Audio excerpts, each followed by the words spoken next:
তোমার টিনেজ বা টোয়েন্টিজে সবচেয়ে বড় রিগ্রেট এটা হবে না যে তুমি কোনো মানুষ হারিয়েছো বা কোনো রিলেশনশিপ হারিয়েছো, বরং তোমার সবচেয়ে বড় রিগ্রেট এটা হবে যে তুমি তোমার টাইমটা ওয়েস্ট করেছো। কারণ টিনেজ বা টোয়েন্টিজ হলো এমন একটা এজ যেখানে আমরা অনেক সময় ভুল মানুষ বা ভুল সিচুয়েশনের সাথে অ্যাটাচ হয়ে যায়। আর পরে গিয়ে যখন বুঝতে পারবে যে ওই মানুষগুলো বা ওই সিচুয়েশনগুলো তোমার একটা মিনিটও ডিজার্ভ করতো না, তখন গিয়ে হবে রিগ্রেট। তখন বুঝতে পারবে যে তুমি নিজের গোলের চেয়ে ওদেরকে বেশি প্রায়োরিটি দিয়ে দিয়েছিলে।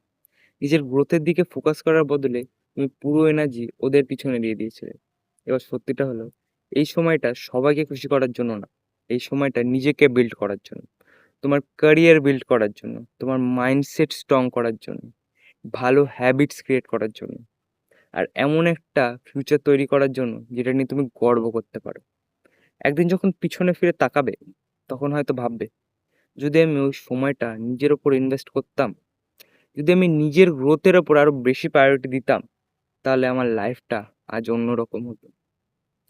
দিনের শেষে you are the most permanent person in your life. তাই নিজেকে প্রায়োরিটি দিতে শেখো। ওই সব মানুষ আর সিচুয়েশনকে এক্সট্রা সময় দেওয়া বন্ধ করো, যাদের নিয়ে তুমি নিশ্চিত না যে তোমার ফিউচারে তারা থাকবে কি থাকবে না।